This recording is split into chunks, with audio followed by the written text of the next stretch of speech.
So welcome to today's episode. Interesting yung topic natin today kasi alam natin na as creatives, excited tayo mag-design, mag-work, and even like doing collaborations with other brands or other companies. Pero the moment na hainan na tayo ng math, ng numbers at kontrata, medyo nanginginig na tayo. Na-excite tayo sa creative side, pero pagdating sa contracts, medyo alanganin tayo dyan. So that is the focus of today's topic.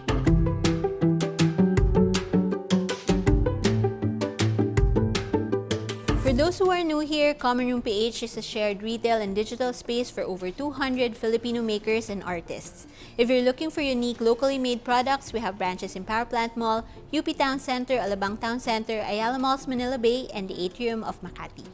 We want to understand bakit importante understanding your contracts as a creative. Ano yung role ng contracts in protecting you and your livelihood as a creative professional. And what are the things na kailangan mo maintindihan once you get into partnerships and collaborations with galleries, different companies, different brands. Yun yung pag-uusapan natin for this episode. And we're so excited to have Nelz Yumul as part of our discussion for this episode. Marami tayong pag-uusapan na hindi lang about numbers, but yung experience mo and stories mo for almost 30 years of being a creative. Being a creative, he is also one of the co-founders of WeeWillDoodle, and you are also organizing DoodleCon, which will happen in end of June 28. Oh, yan. So, I guess, now start muna tayo, no? Parang sabi ko, almost 30 years in the industry. And siguro ang dami mo ng mga experience with group collaborations, mga individual partnerships with other fellow creatives, and of course, mga brand collabs. From your experience, why is it important to really understand the contract or yung negotiations mo even before you really collaborate with brands? As a creative, usually nga tama. Dapat, lagi tayong excited eh. Lagi tayong excited for a project. Lalo na if it's a dream brand that you are eyeing for the longest time. Ito yung white whale mo, di ba? Na parang sabihin sa'yo, parang, uy, pwede ba tayo mag-collab on a certain campaign? So ikaw sobrang excited ka, pero hindi mo alam yung bounds nung project na yun. Of course, they would get a meeting with you, tell you what you're supposed to do for that project, and how important you are technically to that project. And sometimes, ikaw, dahil excited ka, sige, game, ganyan-ganyan. Pero hindi mo rin alam kung gaano katagal ba yung project. Does it also bring value to you as a creative, collaborating with this brand? Ma-upscale ka rin ba in some way? So the brands, they would get you and also think of yung value that you are bringing in. But it's also sort of collaboration talaga siya with both the artist and the brand. And of course, they have certain KPIs. Dapat ikaw din as an artist, you have a certain KPI din. Dapat kailangan iniisip mo rin na after this project, it's a step towards another bigger project or a future collaboration with that brand that you are working with. And of course, magkukwento sila.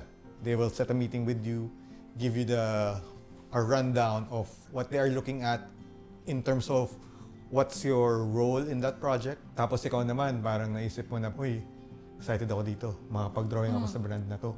Tagal ko nang iniisip. Bagay yung style ko dito. Gusto ko yung mga produkto nila. Diba? Kahit na simple yung ointment. Pero gusto packaging ng ointment or whatever, diba? Naisip mo kaagad na parang, shit, excited ako doon. Dahil sobrang, hindi pa ako nakakagawa ng ganun. Gusto ko siyang gawin. Hindi mo alam na parang may listahan pala yan. May listahan sila ng goal, may listahan sila ng saan magiging visible yung art mo. It could be on, let's say, social media lang ba? Yung art mo ba ay magiging part ng assets of for a certain campaign? Would it be translated into materials that are printed? So hanggang saan? Hanggang saan tatakbo yung art mo? Every artwork that's going to be visible, made by you, is bringing value to that certain campaign. Does it bring value to you? Babalik ka ulit doon, so kaya ng idea. And syempre yung lahat tayo kailangan natin kumain. Hindi mo makakain ng ointment. Ganyan. Oo, di ba? Hindi ka naman pwedeng palitan lang ng ointment or something. Pero, pwedeng pwedeng makatulog ka na mas mahaba gamit yung ointment na yun. Kailangan may madagdag siya sa'yo. Financially, yun yung pinakamalaki doon. Dapat meron siyang value na kahit na kahit na yung produkto mismo, titignan mo pa rin siya in terms of financial. Babalik ako sa ointment. Ilang ointment na makukuha ko dito. Babalik ka ulit doon sa idea na, yun nga, ilang ointment, in terms of, ang goal mo ba na dapat na mabayaran ka, let's say for that project, is para dun sa lahat ng tinarabaho mo ay 6 digits. So, ilang ointment ba yung 6 digits na yun? So, dapat kahit na yung mga maliliit na segments kung saan lalabas yung artwork mo, alam mo. Yeah. Kasi kung hindi mo alam yun, parang nilolobol. Parang binigay mo na lang siya Oo. for free. Unless yun yung goal ninyo. Okay. Na parang, gawa ka ng artwork, bahala kami kung ano saan namin gagamitin. Kaya importante yung kontrata. Yeah. Kasi yung kontrata ngayon, yung magagawa sa'yo bibigay sa inyo, for both parties, ng clarity, ng lahat ng galaw ninyo with that project. Parang nakikipag-date ka rin yan, di ba? Tama. Parang, ano yung gusto mo out of this Tama. relationship? Ganyan. Unless nag-date na kayo before ni client. Oo. Ng brand. That's, Gusto yung alam mo gumawa na. kayo ng at alam mo na yung galawan ninyo. Alam mong hindi ka ilolobol ni client. Kasi second date nyo na to, di ba? Kung alam nyo yung expectations for both, mas magiging seamless yung work. Isipin mo rin, ikaw as an artist, dapat holistic eh. You're going to be part of that campaign. Tapos, gusto mo ba lang ba yung artwork mo nandun lang? Kasi di ba parang mas maganda rin for kahit sa client, na yung artwork may pahapyaw na siya dun sa simula pa lang, sa phase 1 pa lang. Kaka-post pa lang nitong si influencer. Let's say, di ba, kung ano nga siya, kung ointment, kaka-post pa lang ng influencer, sabi niya pa lang, may mga elements ng, kasi yung gusto mong, meron kang mga element na specific para dun sa campaign na yun, na ginawa, na, I don't know, baka parang, kung ointment siya, parang mga usok-usok na style mo, di ba? So gusto mo yung element na yun, lumalabas na sa simula pa lang. So nagiging mas holistic rin yung campaign. And ikaw, parang as an artist, parang di ba matutuwa rin si client na parang nakikita mo. Nagtatanong ka dun sa buong ruta nung buong campaign. Hindi lang siya one Hindi part. lang siya Okay, yeah. And again, babalik ulit tayo dun sa idea na dapat alam mo ikaw as an artist kung hanggang saan yung role mo.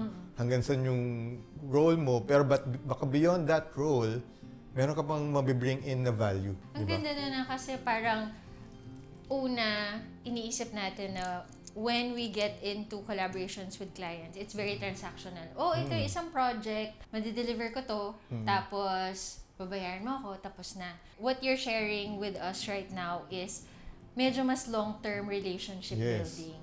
Yeah. Na when you negotiate with clients or i-establish mo kung ano yung pwede mong maging role sa kanila, it can be more than just like this particular design for this project kasi pwede siyang maging long-term. If it's a client naman na parang you have a previous relationship with, 'di ba? Parang it's a good thing rin dahil you ask the right questions. And it also shows that you are a collaborator that actually knows their brand. And it gives Naiintindihan mo it sila. gives value to them na parang naisip nila na parang gusto ko to makakollab kasi this person understands, this designer understands our brand. And meron siyang malasakit. May malasakit ka dun sa brand eh. Alam mo, Hindi siya transactional. hindi lang siya transactional, hindi lang siya job order, gawa ng artwork, tapos na maghintay ka ng 3 months to 6 months, di ba? So, I think ang ganda nung sinabi mo kasi the first step actually, even before going to the contract signing part, is really communicate and ask questions, asking for clarity. And ilang beses mo siya sinabi. And ang ganda na you're not just asking for clarity or just for the scope of your work, but it's really clarity on what the client needs, clarity on what the brand is all about, clarity dun sa phases of the campaign na pwede kang magkaroon ng added value. Kasi it shows na gusto mong intindihan kung ano yung kailangan nila. Yeah. Diba? And it's not just, okay, ano yung ma-deliver ko, ano yung mababayad niyo sa akin, and tapos na. I think it's a more deeper kind of relationship building. Kasi curious ako, gusto kitang kilalanin. And how can my art help you more than just what you need on paper. Yeah. Yeah. Minsan rin kasi mga artists, they don't have, I guess, ako yung nag-start ako, hindi ko iniisip yung mga ibang faces. But working, let's say, working on campaigns, doing advertising work, di ba?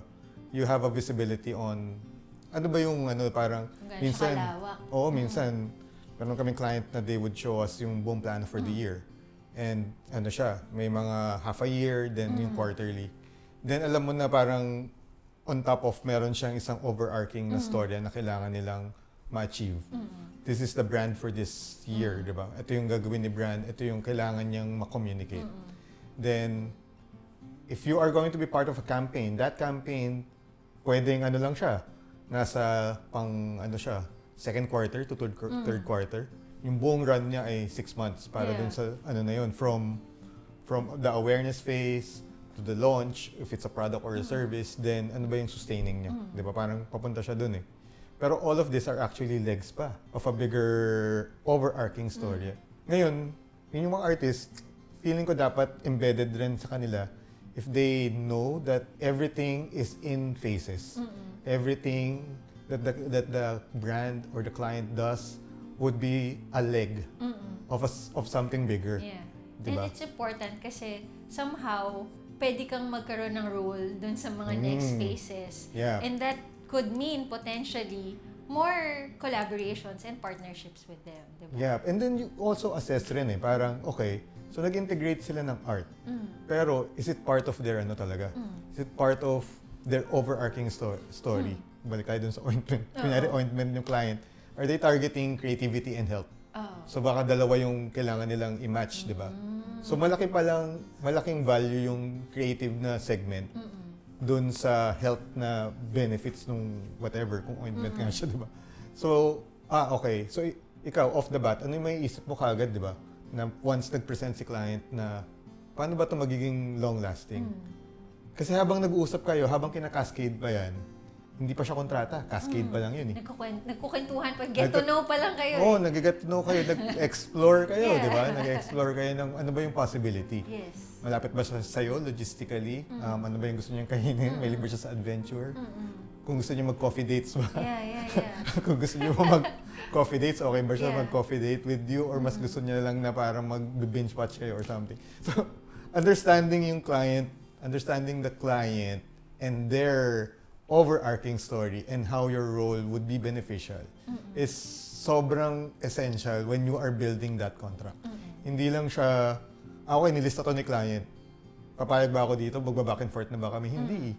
Parang you try to build rin yung ano pa yung magsisilbing bigger role ko dito. Most of the time naman, clients would be keen on the idea na parang bringing on the, di ba, more creatives to a project. Lalo na if it brings value. So, babalik ulit tayo dun sa value na word, di ba? Kasi importante talaga yun parang know your value. Because that value that you bring in is what's going to be stated in your contract. Yeah. Hindi lang siya parang, mag-drawing ka. Gawa ka ng assets. Gawa ka ng ano. Yeah. Imagine mo, yung ginawa mo, sticker. Pero hindi mo alam na parang, ang laki pala nung gagalawan nun, di ba? Parang ikaw pala yung isa sa mga magiging legs kung paano ikwento yung isang segment ng campaign. Kung yung buong campaign is represented ng isang cosmic na caterpillar. Ikaw pala yung isa doon na magpapaandar pero hindi mo alam dahil kasi nakatingin ka lang sa yung deliverables na kailangan. Oo, doon sa hakbang lang ng leg na yun yung ginawa mo. Pero what if yung saklaw mo pala ay hindi yung legs lang. Pero a way to drive that story. So ako off the bat lagi ko siyang iniisip. If you are working for corporate, you do mga strat planning, you state that this is our KPI for this year. Ikaw rin as an artist, dapat embedded rin sa'yo yun KPIs mo as financially, KPIs mo as an individual, na paano ka magde-develop by this time. Kailangan, alam ko na to, kailangan ko na yung ganito. Kailangan marunong na rin ako on paano paggalawin yung artwork ko, di ba? So, KPIs nila as a brand, ikaw rin kasi brand ka Ako iniisip ko, lahat tayo, nung pinanganak tayo, brand na tayo. And yung route natin, yung journey natin throughout life as a whatever, di ba? meron tayong mga nakukuhang DNA from everywhere. Mga nakausap natin, mga nakakolab natin. Ikaw mismo brand ka. So dapat ganun ka rin gumalaw. They are dealing with you as a company. They are paying you like a company. Yeah. You are even though you are an individual. Yung kaya mong gawin, yung story diba? mo, yung style mo. Diba? Yeah. Lahat yun na hindi mo lang sinulat, pero ikaw mismo, internally, meron kang branding guidelines. At yung brand mo, yun yung ina-apply rin ni brand. Kasi kailangan collab siya eh. Kailangan nakikita nila yung value na parang, ano lang yan eh, X yan. Ikaw pati yung isang brand. X, di ba? Magka-X siya, di ba? Collab. Yeah. So, dapat iniisip mo siyang ganun. Pagkapanganak mo pa lang, brand ka na. Ako sobrang essential na isipin sana ng mga artists na lahat to kung nasan tayo nakatayo ngayon, para siyang isang malaking collaboration ng experiences mo. Minsan hindi lang natin siya nakikita. Minsan nakikita lang natin yung Small part of it. Oh, small part of it. And even yung product lang na ginawa natin, yung stickers na ginawa natin yung brand. Pero hindi. Dapat yung scope ng ng pag-iisip mo, ikaw mismo yung brand. Hindi lang yung ginawa mong artwork. Hindi lang dahil sa ginawa ko tong collection na to, tapos tinawag ko siyang certain name. Na yun lang yung brand. Ikaw mismo yung brand. Ikaw yung umbrella. Lahat ng mga ginagawa ko as an artist, dati hindi ko pa na-figure out rin. Matagal ko rin na-figure out na, okay, siguro, ako, umbrella brand talaga ako. Na may multiple personalities. And then, na-brand ko lang yung mga Parang na-compartmentalize Na-compartmentalize mo ko lang all the siya. little things na you are doing as an artist. Oo. Okay. So, kahit na itong mga ginagawa mo na iba-iba, pwede mo rin siyang ihain sa client. Kasi lahat sila may value eh. Parang, sige, pwede rin pala akong gumawa ng ganito, sabi ni client, na parang kailangan na, at dun sa collection na gagawin namin, na kailangan namin ng designer, tapos ikaw lang yung isang part dun. Oops! Meron pa pala akong Meron pa pala akong pwedeng gawin. Oops! Ito pala yung isang personality ko, ito yung isang style ko. Ito pa pala! And lahat ng mga style na yun, internally sa'yo, may sariling guidelines yun. Yeah. May sariling rules yun on how you create it. Parang, kailangan dito, digitally painted versus dun sa traditional na artwork. Kailangan dito, ito yung color scheme, ito yung mga, ito yung scope ng mga kulay na pwedeng gamitin sa kanya. So, lagi kang may guidelines rin internally para dun sa specific na iba-iba na yun. So, ako, nag-work siya sa akin. Like, I've worked with this brand na na kailangan pala nila ng parang rewards na card. Pero kailangan pala nila 4. So, kailangan ko ng 4 na artist on that project. So, ikaw na yung Nelz 1, Nelz 2. Gagawin ko ng iba-ibang style to. Ganyan-ganyan. Parang ito yung pinakita ko sa kanila yung mga pwede. Oo. Kasi nung time na yun, parang magsusource pa ba ako kung kailangan kong gawin ng Kung kaya mo naman. Oo. Oo. So, kailangan ko lang siyang gawan ng timing for each kasi, di ba? Siyempre may time rin para gawin per project. Pero yung per artwork pala. So, yung pinakita ko kay client, tuwa naman sila. So, go. Pero 4 na iba-ibang style siya. Sobrang hindi mo alam na. Pero did you get charged separately? Okay, may pricing ako separately. Dapat ganyan. So, yun nga. Lahat may monetary value. Lahat ng value na binibigay mo, may monetary value. Yeah. Kasi, kailangan mo mabuhay. As an artist, kailangan mabuhay. Yeah. Hindi siya trade ng ng ano ba yung si client. So, let's say yung client mo nga, ointment. Hindi ka na mabubuhay sa ointment lang alone. Makatutulungan ka niya matulog, pero kailangan mo mabuhay, kailangan mo kumain, kailangan mo magdamit yung mga basic needs mo. And that needs like a financial na equivalent, di ba? So, Nelz, before, sabi mo na establish natin how important it is to ask questions, di ba? Clarity on what the client needs. And actually, not just like one part of their requirement, but actually be curious enough to ask for the details of the bigger picture para in case mayroon ka pang added value doon. That's possibly additional work for you pa, di ba? Para mas malalim yung magiging relationship nyo for that partnership. So, aside from those things, yung mga curiosities about what the client needs, ano yung mga non-negotiable things that you actually ask for even before you get started on a project or before you take it on? Of course, they're getting you as an artist, di ba? They should know kung ano yung capability mo na. Okay. Like, initially, dapat meron na silang research on what you would do. Hindi naman nila pwedeng ask sa'yo, kunyari ikaw ay nag-drawing ka by hand, pero biglang kailangan pala nila Motion graphics. motion graphics, di ba? Parang, Parang pwede mo bang kasi gagawin, like meron akong client na ganyan na parang pero kailangan pala namin animated siya. So, paano yun? Di ba? So, kailangan klaro kung ano yung gagawin mo. At kung hindi mo siya magagawa, mag-outsource ba? Or meron ba silang team to work on it? So, yun yung una. Parang scope of work, yung actual na kailangan nila. Yung actual na kailangan nila. Tapos, ano yung timing nila? Ikaw din, kailangan nagmamatch yun dun sa timing mo. Alam nila na ikaw ay isang freelancer, could be, or may work ka pang ibang ginagawa, di ba? Pasok ba siya rin sa time mo? So, kailangan kung umuo ka. Hindi lang sa oras nila, dapat Hindi, oras mo din. mo din. Tapos, isipin mo rin, parang, hindi kasi minsan yun nga, yung mga artists are quick to think na parang, uy, kaya ko tong gawin. Kaya ko tong gawin in a day or two. Pero baka naman yun sa day or two mo na yun, may ginagawa ka rin. May nakaschedule ka na doon. So parang think also about your, ano ba yung schedule mo for the next few days. Kung kailangan nila to, as a deliverable ng mga 5th day, doon sa 5 days ba na yun, ano ba yung gagawin mo? So, coming from them, parang kailangan magbatuhan kayo ng schedule. Kasi kung hindi, di ba? Tapos ano yung final artwork? Ano yung klaseng final artwork yung kailangan mo i-deliver sa kanila? Yung kailangan mong i-turn over sa kanila. Is it an actual, kung kinuha ka nila as someone na mag-paint ka ba dapat ng wall? Kunyari, WeeWillDoodle, mag-paint ka ba dapat ng wall? Yun na yung deliverable mo? Or kailangan mo bang gumawa ng digital version muna? Kasi kahit na, alam ko minsan nakakalimutan natin yung studies, may bilang din yan ng timing mo. Yes. Kasama siya dun sa kung 5th day ka magpapasa, bukas ba makakapagbigay ka ng study. So, kailangan alam mo siya kung you are going to provide them a certain number of studies. If they send you like a comment na, revise this and that, ipagsama mo tong dalawang study mo ng ganun, minsan ganun, di ba? Kailangan alam mo siya. Kasi kailangan mong, kung mag-revise ka, hindi mo mapupush back yung deliverable ng 5th day or 7th day, di ba? Ganyan. So, kasama siya dapat. So, yung timing mo, importante alam mo kung ano yung final na artwork o final output na kailangan nila. Again, saan yung usage nun? If it's digitized, will it be used on like socials nila? If you are creating a whole artwork, let's say isang buong canvas siya, i-require ka ba nilang hiwalay-hiwalay yung ibang elements? Kasi baka gamitin nila for socials. Gusto lang nila itong specific isang character lang pala. Isang character, isang element doon. Say may flower ka doon or whatever. O baka yung flower na to gusto nilang i-extract tapos nakalagay for i-ready. Kailangan mo bang i-ready yun? Kasi ako minsan pag gumawa ko ng artwork, isang buong diretso lang siya. Walang layer yun.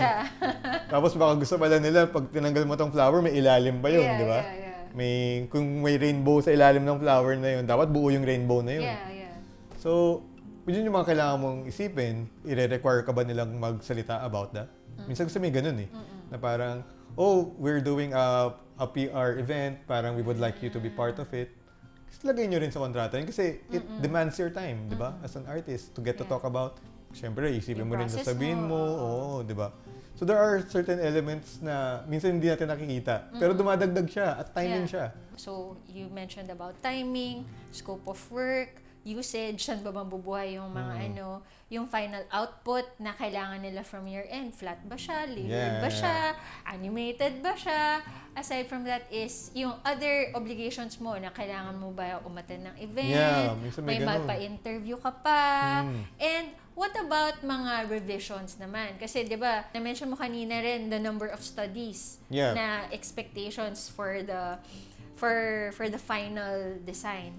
How about yung revisions for the final design?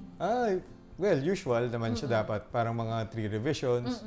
If they go beyond that, you charge a certain amount. Okay. Kasi, sobrang... So, dapat naka-ano rin yan. So, for this, phase, 3 revisions, tapos if not... kasi basic yan Kasi parang more than the 3 revisions, essentially, ayaw mo na yun. If they go beyond the 3rd revision, technically, they're going on a different direction. Kasi yung 3rd revision, nagpasa ka. So, inalam mo na kung ano yung, ano ba yung gusto ni client. Ito yung based dun sa original na sinabi, ito yung ginawa mo. Ito yung translation mo as an artist.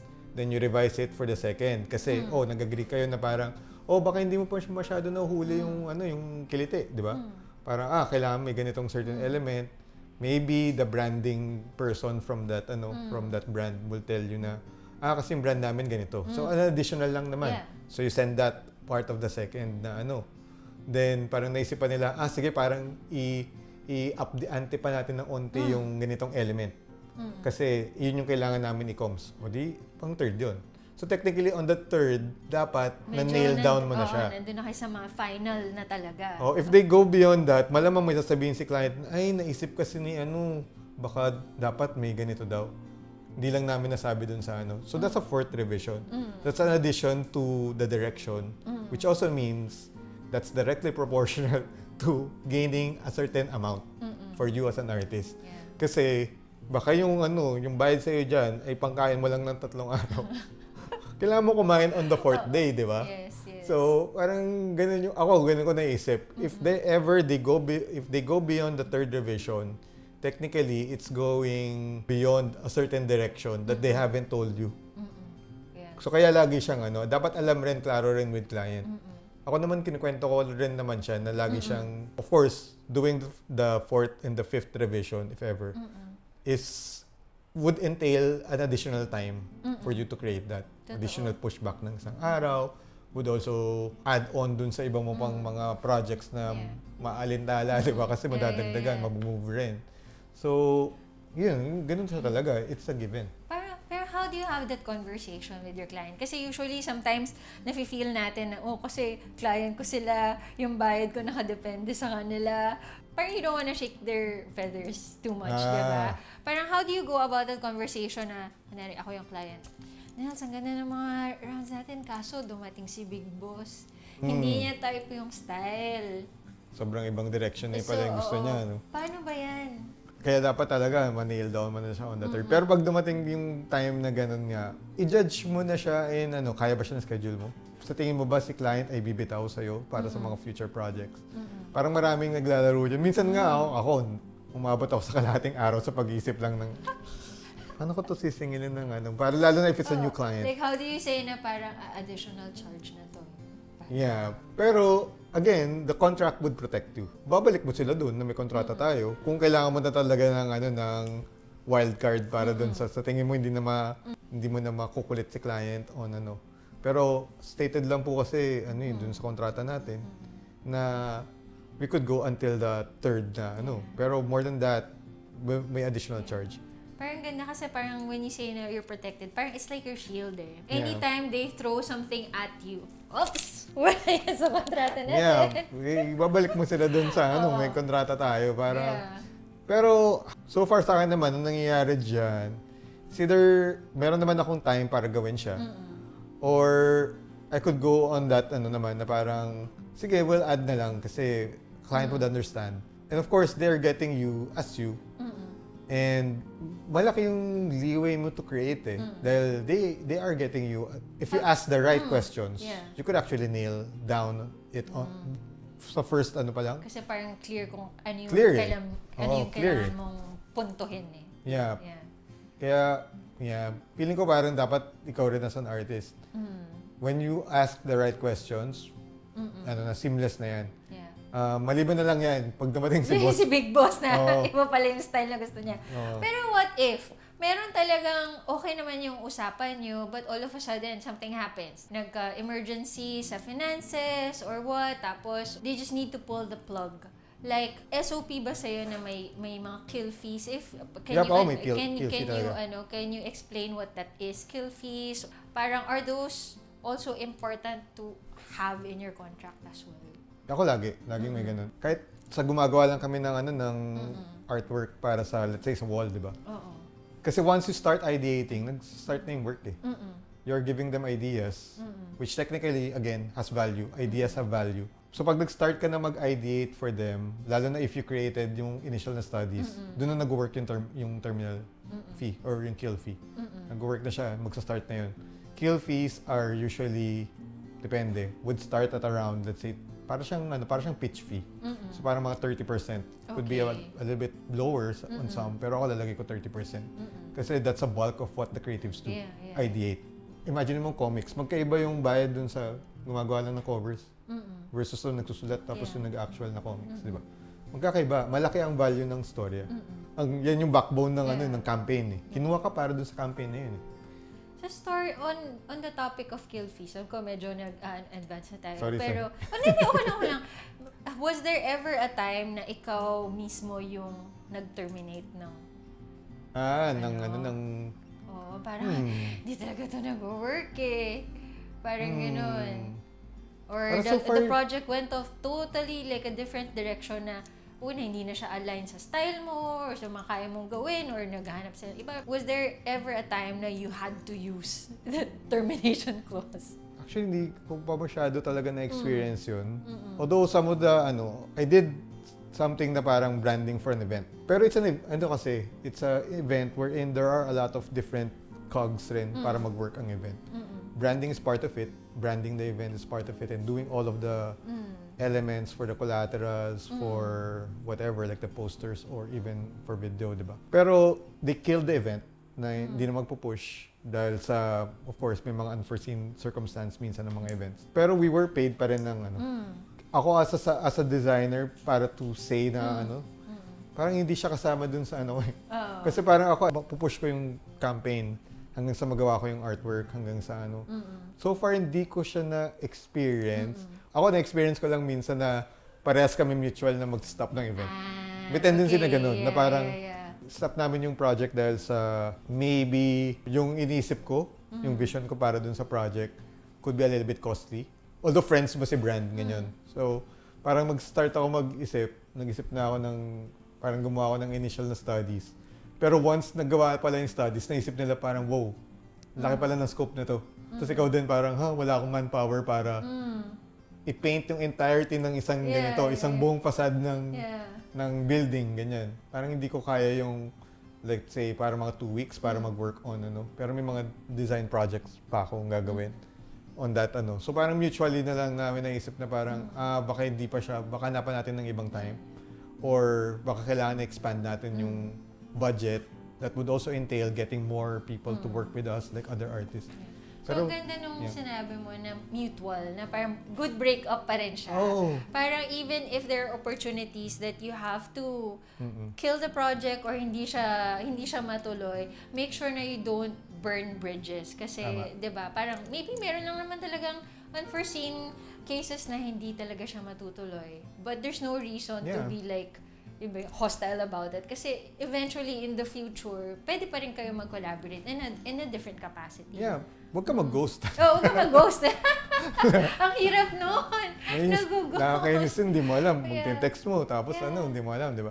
Saka it's a small industry, di ba? Siyempre, magiging client mo rin yan. May mga kaibigan din silang iba. So, madali masyado yung word of mouth. Sabihin, let's say yung mga, yung galing sa mga peers natin. Pakausap lang nun yung isang brand. Alam na nung brand na yun. Wala na. Ma-blacklist ka. Kahit na hindi ka nila ma-blacklist, like literal na blacklist, hindi ka nila tatawagan. Hindi ka na nila explore. Consider at all.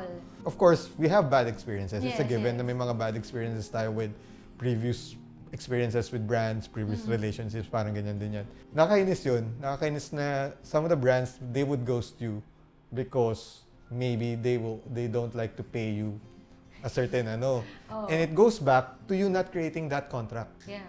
If you created that contract, wala siyang kawala, di ba? You could actually... Bawal mag-ghost. So, the contract protects you from being ghosted. Tama. Yeah. So, parang iniisip ko na yun na parang sige, kahit na sabihin mo sa kanya, parang hindi.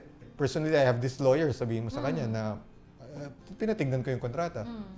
I mean, it's not a threat, but we are protected, di ba? Kaya nga nandun yung kontrata, alam rin naman nila. It goes two-way na sila, alam nila kung ano yung kailangan mong gawin for them. And if they also breach that, syempre, may mga consequences. Ikaw din, kung hindi mo, may consequence rin, di ba? Hindi lang siya protection mo. Protection din siya ng client. Yeah. So, dalawa siya. Ikaw din, alam mo dapat kung hanggang saan yung kailangan mong gawin para sa kanila.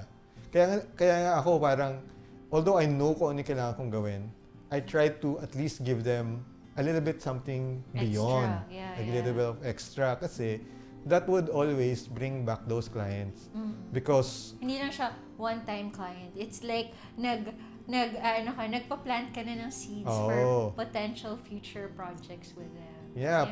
Kasi in some way, you've shown na parang meron kang malasakit for the brand, or may love ka for the brand, then they'll love you as a designer or as an artist that worked with them. Yeah. Ang ganda nung discussion natin, it's not just about a project or a transaction, but it's really like building long-term relationships, di ba? And usap na tayo ng relationship, dapat alam mo yung value mo as a creative and artist, and dapat na nakikita mo rin yung value ng client for you and your professional life, di ba? Kasi sila yung magbibigay ng potential project sa'yo. Siguro, yung next tip natin is really all about understanding your value so that you can negotiate fairly. Yeah. Kasi, I think a lot of creatives, hingan mo sila ng rate card. Mag-short circuit yan kasi parang, wala ko rate card. Like, how do they even begin to like develop a base card? Like, in your experience ba, sa mga first few collaborations mo, na-set mo na ba yung rate card mo? Or how important is it to have like a benchmark rate na ibibigay mo sa client? Siguro ako, medyo fortunate ako na we had this base price na parang per square foot, ganito yung pricing namin. Okay. It never sort of changed drastically throughout the years. Parang nagdagdag lang kami ng onte just to keep up with the changing cost of medium. So of paint, of markers, ganyan. Then yung time namin. Eventually, mayroong mga changes kasi iba na yung cost of living. Nagbabago yung cost of living, nagbabago yung transpo. Again, yun nga pala, with contracts, syempre kasama yun. Yung mga yun, transpo and stuff, di ba? Para rin, yun yung mga consideration rin pala namin, parang yung mga layo and Siguro parang if you are going to develop yung mga rates mo, babalik ka ulit dun sa ikaw sa tingin mo, kunyari per hour mo ba siya i-rate yung sarili mo? Kung per project ba siya, meron ka bang experience? If you don't have experience working on a certain try to talk to your peers rin.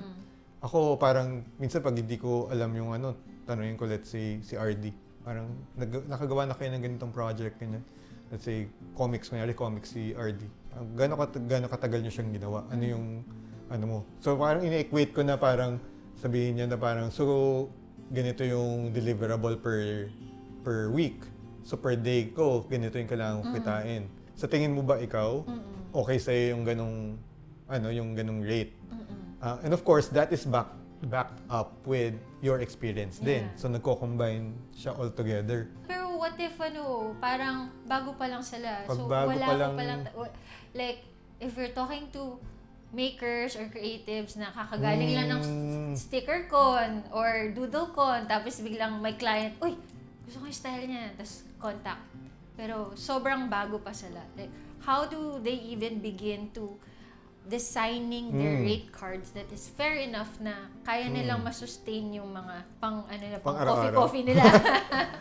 Hindi ako, babalik ulit ako dun sa magtanong ako dun sa mga, ano ba yung current na rates? Okay. If you think, dun sa mga tinanungan mo, you bring in more value, then add a little extra. Ako ganun lang. Yung nag-start ako, if I start a certain project na hindi ko pa alam, like totally, maybe bits and pieces of that project could be something that I've done. Baka pwede kong mix and match yung mga rates ko from, let's say, rates ni ganito, sabi niya ganito. Ginawa ko yung ganito. Baka pwede ko siyang pagsamasamahin in some way. Then I put in a little bit of extra kasi parang, gusto nila yung style ko. Baka meron kang, dagdagan mo lang. Let's say, kung galing dun sa, kunwari, let's say, yung normal rate para sa isang illustration na they'd buy for you, let's say, 15 to 20K, ganyan. Let's say, ganun lang. Dagdagan mo, gawin mo 25. Kasi parang, you bring in a little bit of extra, di ba? Kaya din siguro important na sinabi mo na kailangan tanong mo kung ano yung final output, di ba? Yeah. Kasi baka naman mamaya, ang laki pala nung kailangan mong gawin, pero yung pinrise mo sa kanila is just for like a smaller scale. Tama. And pag nagko-cost ka, you also cost yung living expenses mo. Do you consider that the electricity, the equipment, yung mga ganun? Parang fina-factor in mo ba siya or it's just really like may man-hours? Siguro, pag nagsisimula sila, they should consider it. Okay. Pero by the time na nag-ROI na yung mga gamit mo, hindi mo na siya iniisip kasi iniisip mo na, kita na kagad yung I invest kasi sa gamit. Parang ako, importante sa akin palagi yung gamit. Similarly, if you're, let's say, kung videographer ka or photographer ka, you'd invest on multiple cameras. Ako, multiple hardware. kung digital artist ka, dapat at least may 2 kang laptop. Or kung sa iPad ka na nag-work, 3 iPad yan. Parang ganun. Kasi dapat hindi masisira eh. In dun sa, Kung nag-ROI na siya, para sa akin, Oo. hindi ko na siya masyadong i-consider. Pero isipin mo na parang yung hardware, ako iniisip ko na parang mga nasa 10%, 20% siya dun sa cost ko. Okay. Lalo na may time ka para sa kuryente, utilities mo. Internet. Tubig, pagkain, internet, para umandar ka, di ba? Let's say, ang utilities mo, tubig, pati kuryente mo, ako, like personally, kung ako lang mga nasa ano yan, 2.5. So, ilang projects ba yung gumana dun sa month na yun? Tapos parang i-divide I-segregate mo siya. Okay, Segregate mo na lang. Let's say, 4 projects yung gumaandar for that month. Segregate mo na. So, may additional ka na, para dun sa utilities mo. Or kung gusto mo, pwede rin naman yung, imaginein mo nasa co-working ka. Co-working would give you at least 500 pesos para kompleto na.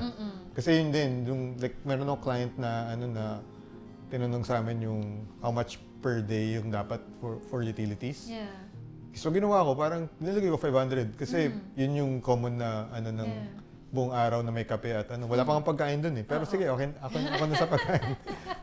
Pero di ba, wala pang pagkain ngayon, pero usually naman di naman sisingil yung pagkain sa kanila. Pinaprovide ni, let's say if you're working for corporate, pa-provide nila yung laptop, yung utilities, kuryente and all, tapos yung minsan may coffee sa pantry. So para ka nasa co-working space, di ba? That's 500. Yeah.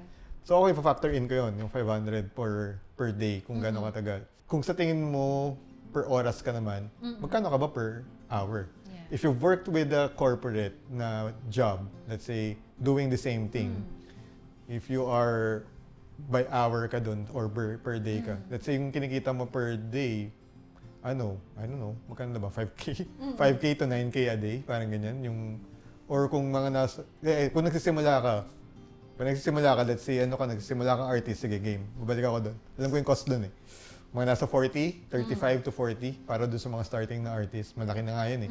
Minsan meron pa nga dyan magbabayad ng 25. So kung sa 25K, parang mga 1,000, 20 days, di ba? 1,050, ganyan. Yeah. Ka per day, plus yung 500. So 1,500 ka per day, parang ganun. Yung ipapatong mo. Tapos, kasama na yun, utilities and stuff. Tapos ano ba yung talent fee mo talaga? Doon na magpa-factor in yung talent fee mo. Kung sa tingin mo, per day mo, on top of the... Kasi you add on value, di ba? Doon sa 1.5 na utilities and per day mo. So it depends kung paano mo nga siya kukostan.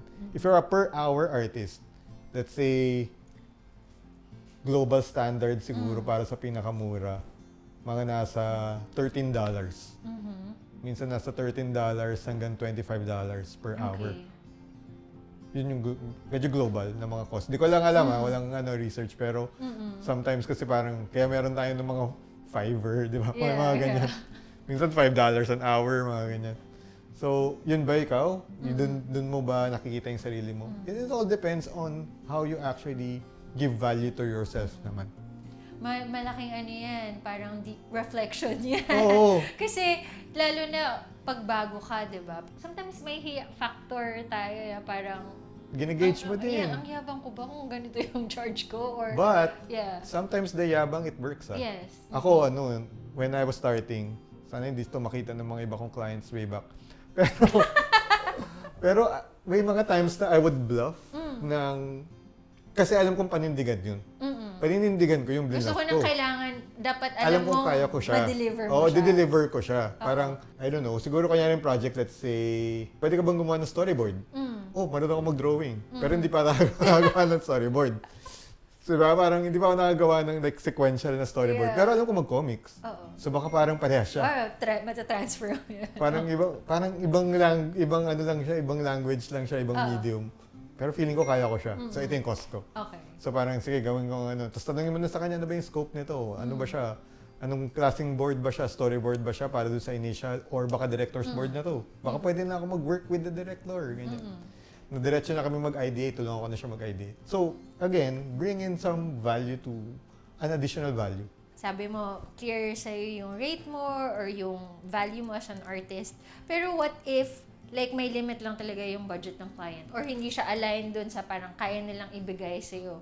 How do you go about that conversation na Oh, Nels, gusto ko talaga namin kunin. Kaso, ito lang yung budget. Pero sobrang baba niya. Or like, how do you balance that?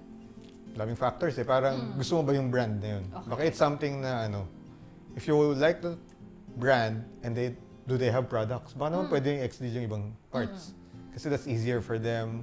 They already have the inventory, maybe. Parang ganyan. Pwede mo bang bawasan din yung mga nasa task mo? Okay. So minsan ganun. Meron kang deliverables na 10 na artwork, baka half lang, ganyan. Or dahil mayroon akong dahil nilistan yung nagagawa ko ng content gagawa ko ng content talking about the process of creating the illustration, baka hindi ko na siya kailangan gawin. Kailangan alam mo lang kung ano yung mga elements that you could move around within the list of what ng deliverables mo. Once you get that list, tapos feeling mo, kita mo naman kagad din para sa dami ng gagawin na to, tapos ganito lang yung bayad, baka hindi siya. Pero baka pwede ko pa siyang i-negotiate. Baka pwede natin bawasan to, sabihin natin, ganito, or if it's an illustration that is complicated, baka pwedeng black and white na lang. Diba? Baka black and white na lang. Or baka dapat flat colors na lang. Di na magkukulay na may blending. Ganyan. So, baka itong style ko naman yung pwede. So, you move around some of the elements. Kasi yung artwork, ang dami naman layers eh. So, yung layers pa lang ng artwork, pwede mong bawasan. Line art, di ba? Line art, yung color, shading, background. Baka wala ng background, baka character na lang. So, yung mga ganun, parang know each of the element that is part of your deliverable. Then try to negotiate certain elements there. Again, all of those elements, they have value. They have value for you because it entails giving your time to create that that certain your ideas, certain parts of the artwork, 'di ba? Iba pa 'yun if you're doing research, 'di ba? If you're doing research dahil di mo alam, pero most likely in some way meron kang inclination diyan, that's why they're getting you. But if they are trying to adapt, gusto nila yung artwork mo, but you have to adapt a certain minsan lugar. Parang, uy, dapat pala to. Ang tema natin dito medyo Pampanga. So Kapampangan stuff yung nakalagay dun sa artwork mo. So that would entail research. Pwede ba yung research apart sila na? They give you just the elements. So you move around certain elements. And then once you are happy na, okay, hindi na to magte-take ng time ko masyado, I'll go directly to creating the artwork. Then the client, ito lang yung budget nila. Masaya na sila kasi yun na yung kaya nila. Mababayaran ka nila. They still got you, di ba? So, ako yun yung ginagawa ko. By the end of the day, it's just trying to find a certain sweet spot for both parties, for the artist and also the brand. Was it ever hard for you to say, naiintindihan ko yung kaya ng budget nyo, pero for me, ito lang yung kaya kong ibigay? Sometimes kasi parang, especially for younger makers na wala pang experience or confidence talking to clients, sometimes mahihiya sila and yes lang sila eh. Yeah. Pero, parang, is that something that you really need to? Was it something that came easier for you over time? Over time, I guess. Kasi I mean, even now, sometimes pa rin, it takes time for me to actually, like, inisip ko nga, clients would if I charge too much, ma-off ba sila? Like, off the bat, ma-off na kagad sila. Tapos naman ito, hindi na namin negotiate to. So, pero parang, if they cascade to you and you feel like, parang magpahapyaw ka na. Parang pinapahapyawan ko na sila simula pa lang eh. Parang, ewan ko, yun yung tip ko lang din na parang, magpahapyaw na kayo, may gusto pala kayong Kasi parang patapos na yung cascade, so may feel ka na nung project. Yeah. Parang, ang feeling ko parang abutin tayo ng mga ganito, baka ito yung, basta sabihin nyo sa akin yung budget. Lean towards, sila pa rin yung importante, the brand. So, lean towards parang, pero kayo, kung ano yung ninyo. Pero ako, I love your brand. I'll try to make it work. Ganyan. I'll try to make it work for the both of us naman. I'll give it my my best to create the artwork. Pero parang, let's talk about it. So, ang ganda nung discussion mo about value kasi I think a lot of creatives there doon talaga nadadapa. Parang, how do I even begin? How do I even start like putting value to my work? And ang ganda ng advice mo na ask around your peers. Sometimes nahihiya tayong magtanong eh. Yeah. Kasi iisipin na parang nakakahiya. Pero Yeah.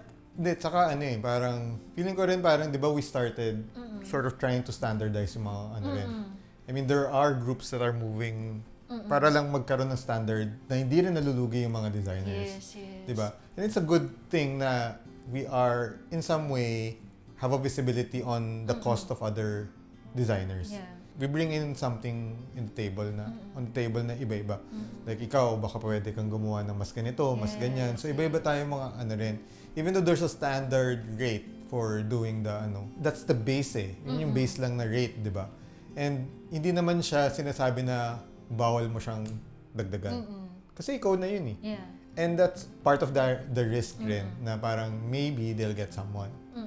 But if they get you, would you be happy? Kasi ito yung binigay nila sa'yo. Yeah. So dapat kung saan ka talaga masaya na of course, dapat pasayahin mo rin si client. You deliver. Or dapat parehas. Oo, both parehas parties. kayo eh.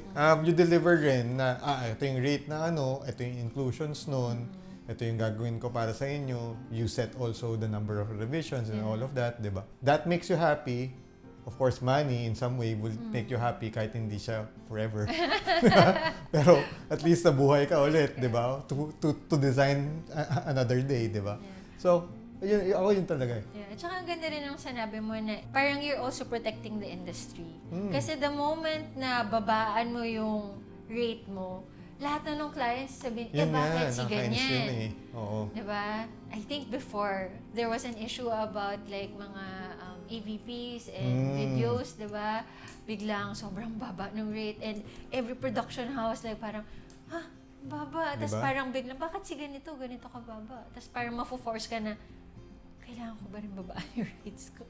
Yeah, nakakainis nga yung ganung idea, no? Parang yun yung yung dating AI.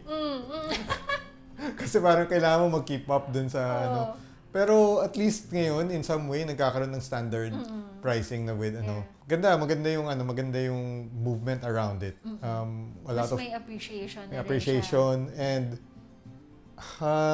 hindi naman tayo directly dapat hindi naman tayo directly na naglalaban kasi we bring in different flavors to a project. And you are again, babalik ulit tayo dun sa, alam ko, mapagod na kayo dun sa word na value. Pero yung value mo kasi talaga yung importante. Yeah. Sobrang ni-stress ko yun kasi pinupush ko talaga na maintindihan ng mga artists even though they are just starting out. It also sets their standards for themselves. Yes. And it also sets that standard to the certain path that they would want to take. Siguro, kung alam mo na rin kung ano yung pwede mong gawin as a creative, create a checklist of what would garner the fruition of that project. So, ngayon nga, bumili ako ng mga whiteboard. Kasi parang apparently, hindi nag-work sa akin yung digital na listahan. Okay. Mas gusto mo sinusulat Mas gusto ko siyang sinusulat na chine-checkan ko or kinukrossan ko yung tapos ko na to.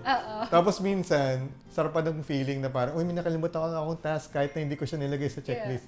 Dadagdag ko lang siya, tapos checkan ko siya. Pero again, list down. Yeah. Know all of the details of that project. Kasi once may na-miss ka dyan, baka start pa yan ng alitan ng client. Yes, Ikaw pati client, magkakainisan lang kayo. Pero once you have it all covered, sobrang seamless yung If we are doing an event, kunyari pag meron kaming event, meron kaming checklist for client para alam na namin initially how to cost that event.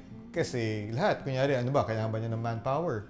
Kailangan niya ba ng management ng Kailangan niya ba ng coordination dun sa ground, na ground level? Baka kasi meron silang tao na pwede na nilang i-inject dun na galing dun sa team nila, baka pwede naman nila ilagay doon. So, that would entail less of the list for us, di ba? So, ko yun, binibigyan ko kagad ng checklist, yung client. So, it's a good thing na binanggit mo nga yung checklist. Dati hindi ako believer ng listahan. Talagang hindi ako believer ng listahan na parang, hindi, mapifigure out natin yan. Parang, freestyle lang tayo. Pagdating natin doon, we'll figure it out once we get there. Pero hindi talaga siya ganun nag-work. Parang ako, I start my day na listing down. Habang nagko-coffee ako, gusto ko maglalagay ng maliit na box sa gilid ng listahan ko. May maliit akong box, tapos may words dyan. Sinacheckan ko yan, bawat isa. So parang by the end of the day, Tama. tama. You did good, boy. Yeah, good job, good job. Good job. Yeah. Parang, Yeah. Actually, yun yung third tip namin na-expound na naman ni Nelz na you have to put everything in writing. Hindi lang yung scope of work, deliverables, but even the miscellaneous things that is needed for the project para walang bulagaan. wala talaga. Yun talaga. Were there instances na parang you had to amend a contract kasi hindi ko pala siya nasulat? Yung mga ganyan. Minsan iniisip ko na lang na parang hopefully hindi to masyadong magdadagdag. Okay. Nang baka ako lang yung baka dahil hindi ko nasulat. May experience natin yun. It's a given na dapat natin siyang ma-experience. Just like na-advise ko palagi, mag-work kayo sa ahensya. Kasi ma-cover nun. Kahit 6 months lang. Kahit na ilang buwan lang, kailangan na siyang ma-experience. May structure din May siya structure kasi siya. Ako, there was a time na na parang since parang mga 2011 up to working for a BPO na 8 years prior, just freelance yung ginagawa ko. Hinanap ko talaga yung structure. Kaya parang dahil ang dami daming prior to working for that for corporate. Wala talaga. As in yung yung alam ko lang na structure na parang nasanay na ako sa ito yung job order, ito yung usapan namin ng client, gagawin ko yung artwork, papasa ko lang, tapos na, I get paid. Iba yung mabibuild sa yung business acumen ng working for corporate. It gives you a little bit of know-how on the different levels na nag-work together. Like, if you work for an agency, meron pa palang, di ba, meron kang client services. Meron kang Strategy procurement, pa yan. may project management. So, hindi naman yun lahat maiisip ng isang creative dahil ikaw iniisip mo lang yung art. yung artwork Yung gagawin mo. Although may mga artist na, art lang. Art talaga ako. Art, yung I eat art every day. Parang ganun yung dating, di ba? Pero, kailangan mo rin siya. It also gives you an understanding of sino ba yung yung mga katrabaho mo dito para maging yung project. Yeah. And if you are, and if they got you as a freelancer, may nagwo-work pa rin noon kasi nakatapat mo doon sa company na yun.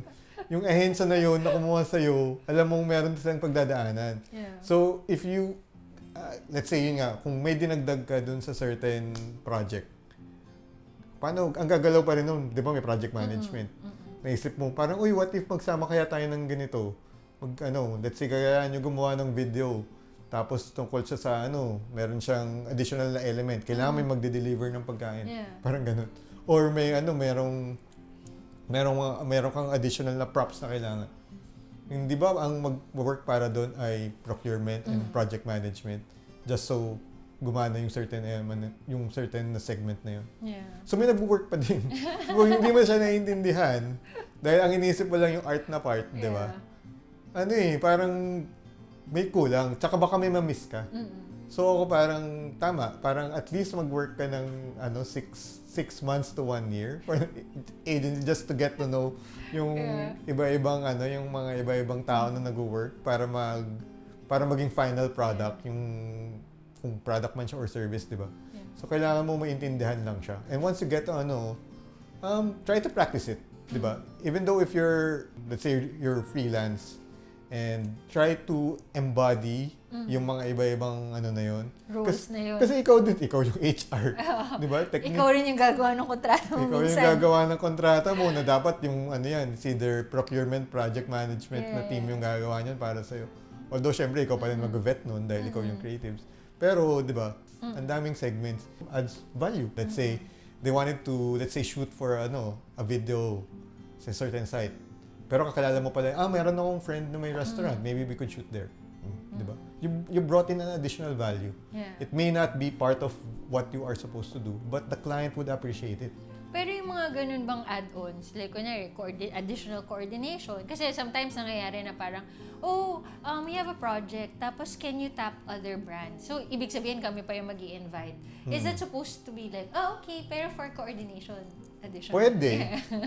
Again, dun sa simula pa lang ninyong usap ni client, try to gauge kung ano yung capability nila to budget for that project. Give them the leeway to give you a costing for that. Pero ikaw in mind mo, dapat alam mo na rin. Yeah.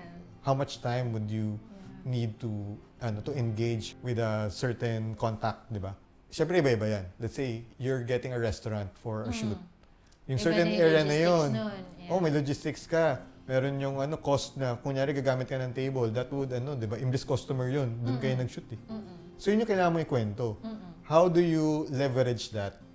Di ba? As a cost, as an additional cost. Yeah. So kasi parang, gagamit ako ng jeep. So hindi makapagmaneho si kuya for the day. Kasi kumuha ka ng jeep na dapat na namamasada, di ba? Yeah. So, bayaran ba natin siya for the whole day?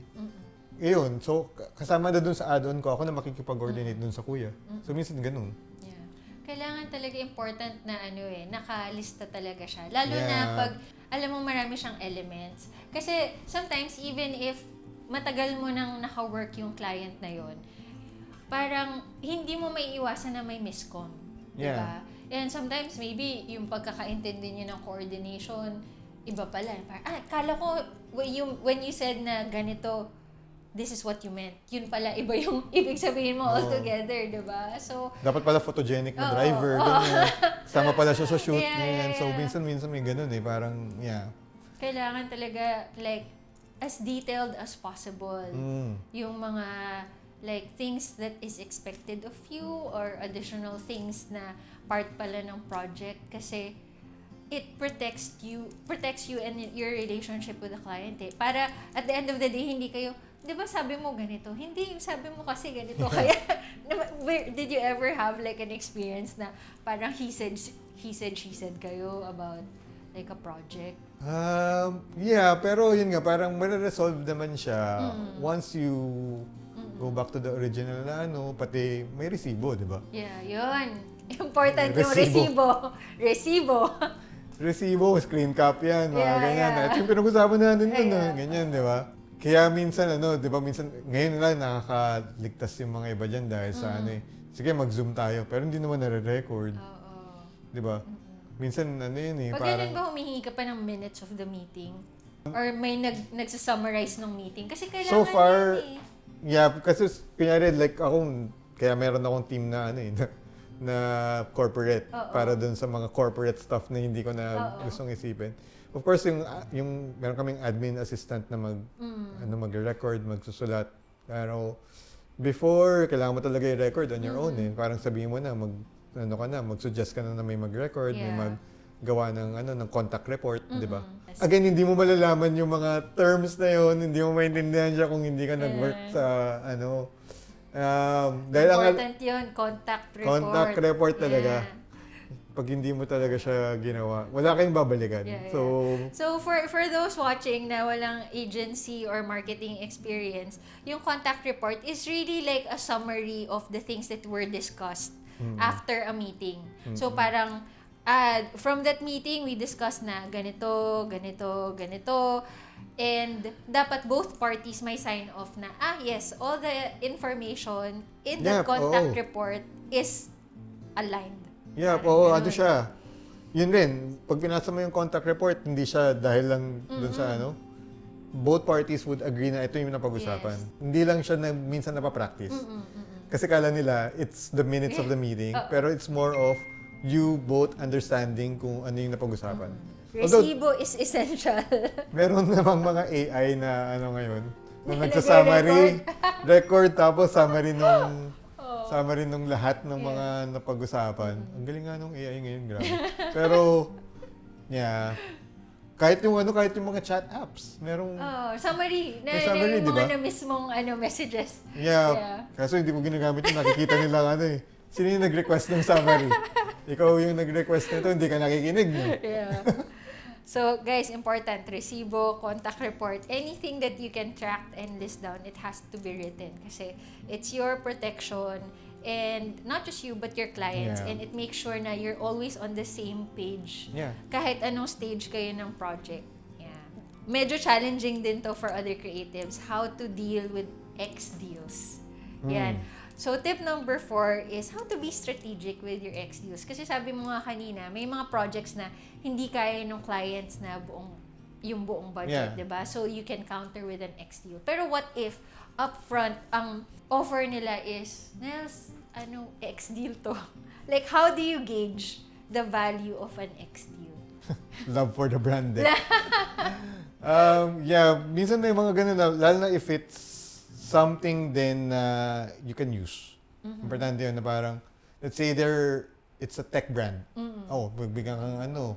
Baka naman, dahil sa tech brand siya, mag-equate siya into more work na pwede mong magawa with their tech.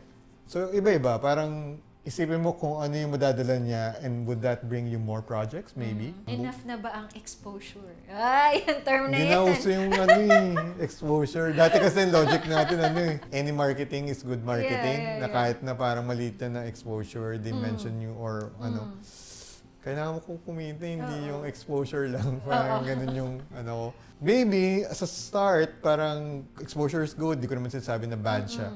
We could get projects out of that exposure, di ba? Pero X-deals, dapat talaga parang you put a certain cap lang rin. Alam mo na may pupuntahan yung X-deal na yun dapat.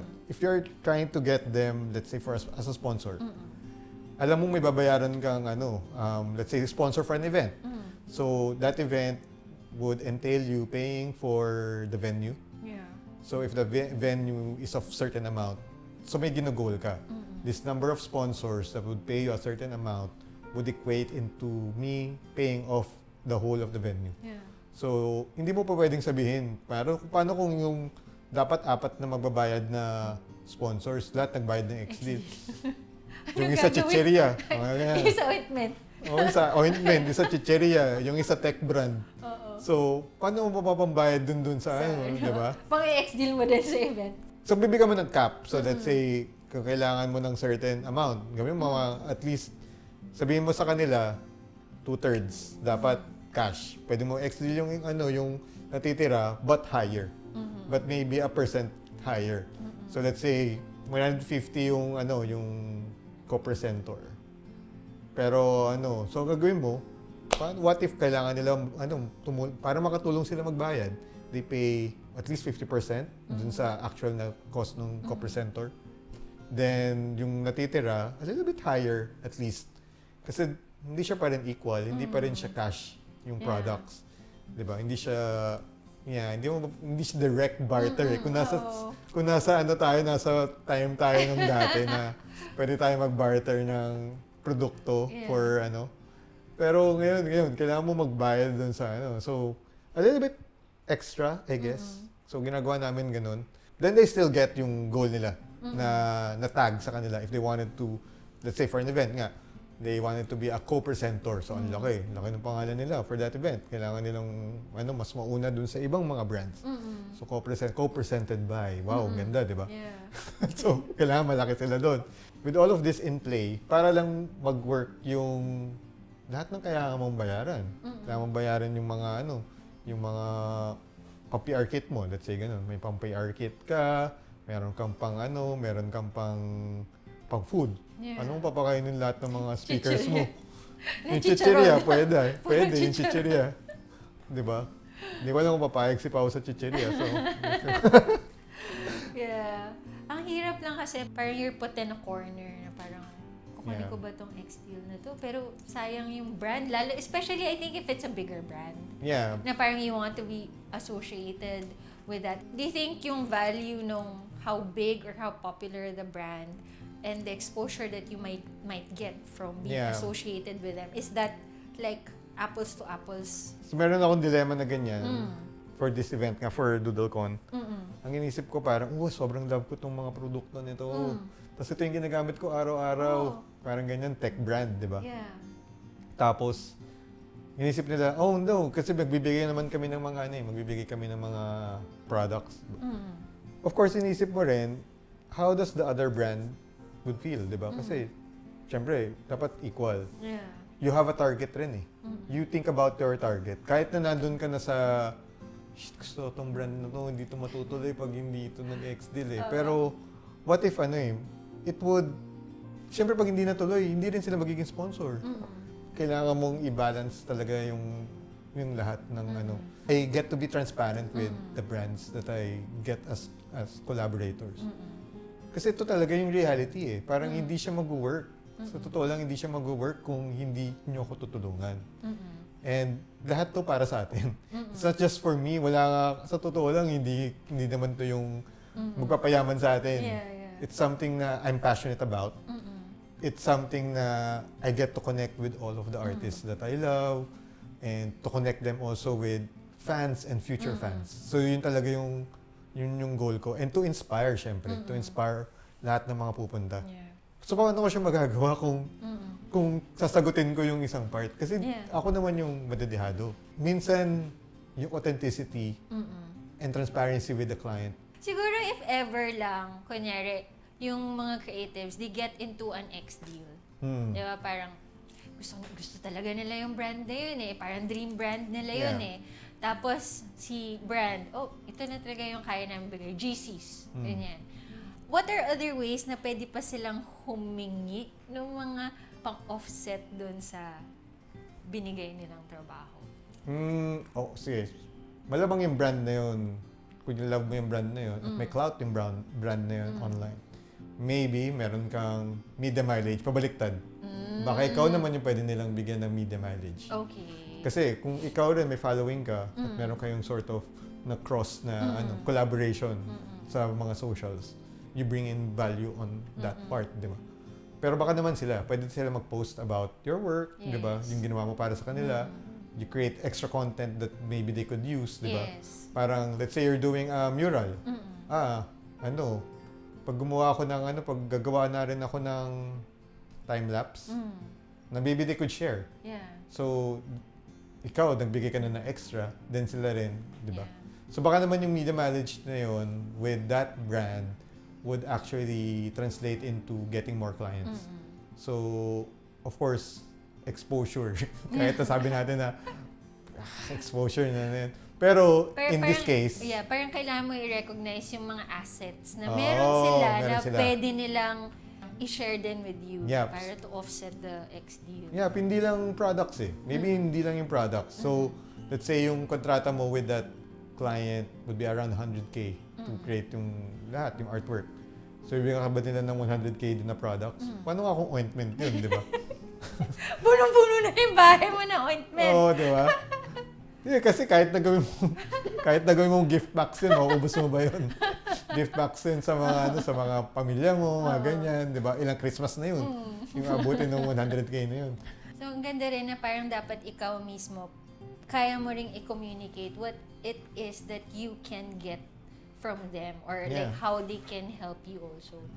Kasi kung kunyari, tatanggapin mo lang yung ex-deal ng puro ointment. Di ba? Parang, alam mo, at the end of the day, ikaw yung dehado. But if you express like, okay, sige, gets ko yung limitations nyo, pero what if I can, you can promote me here or you can parang post about the partnership, you can credit me on this project or maybe in the future. Hindi ko alam kung if that's something that you can also float, pero maybe in the future, kung meron kayong additional next campaign or something, you'd still consider me or something like that. Some of the clients naman would tell na, pwede ba kaming bumawi on the next, Parang ngayon yung laging term naman nila na parang, bawi na lang kami dun sa next, bawi na lang tayo sa next, parang could allocate, And maybe hindi mo rin kasi na rin nakita yung that let's say, all of the brands, lalo na kung if it's corporate, syempre, may allocated na budget yan. Like any company that you work in, di ba? Kahit yung creative team mo, may budget ka. Salary. Salary, hardware, di ba? Tapos yung mga learning and development na mga cost. Mga pang-training mo, mga subscriptions mo. Ang mahal na subscription ngayon. Sa isang Photoshop, nasa 29K, parang ganyan, di ba? Per year. So alam mo yun, may mga budget sila.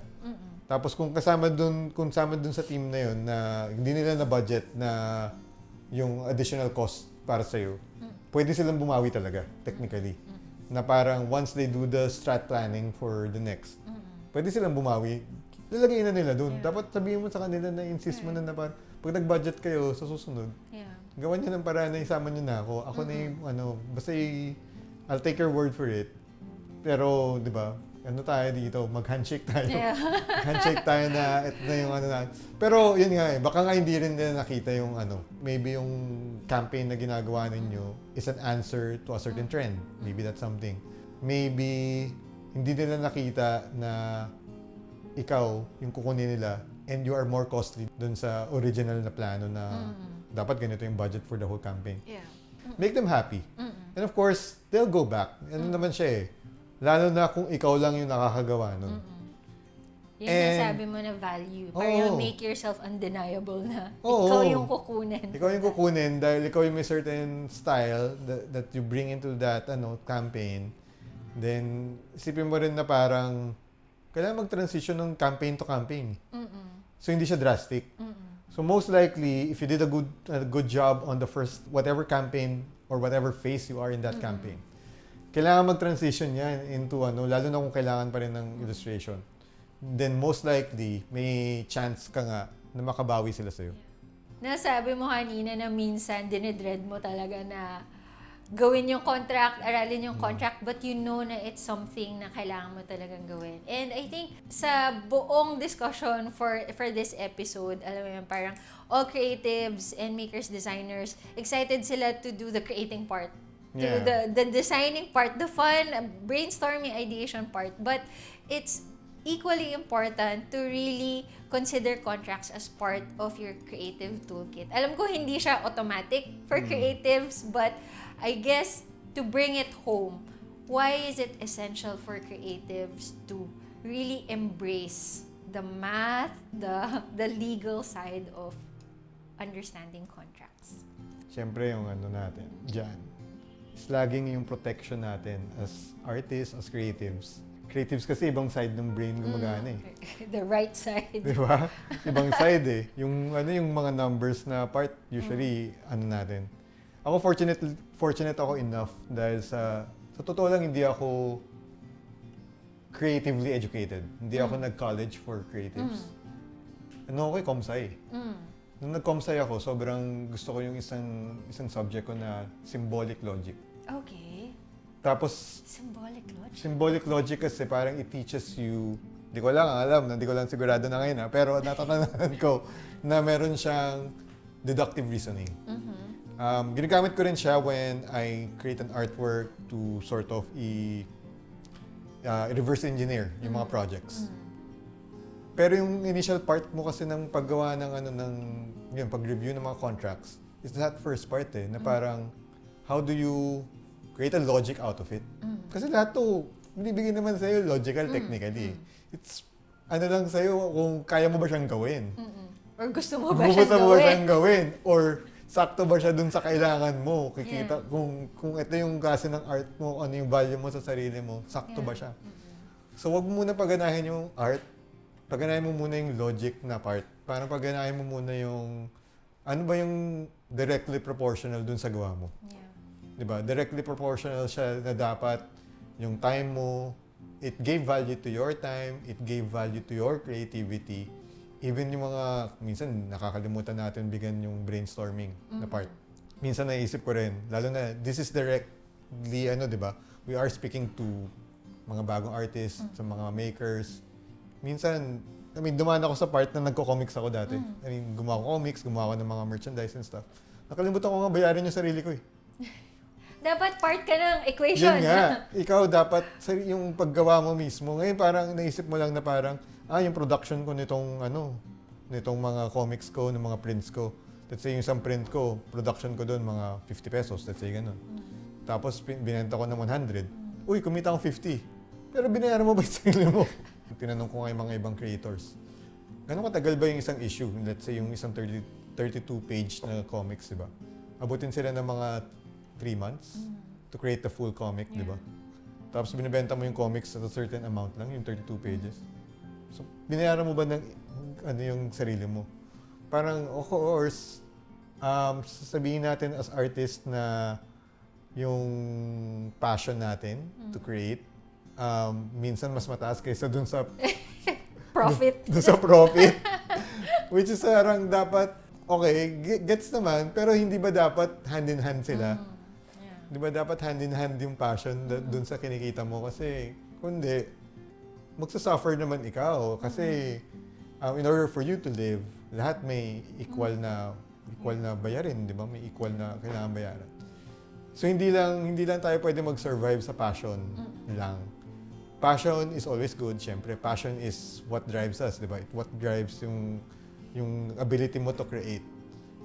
Pero by the end of the day, kakain ka pa din. Yeah. So dapat kaya yun, as makers, kung gagawa ka ng stickers, inisipin mo rin, gano'ng katagal mo bang inisip yung ano?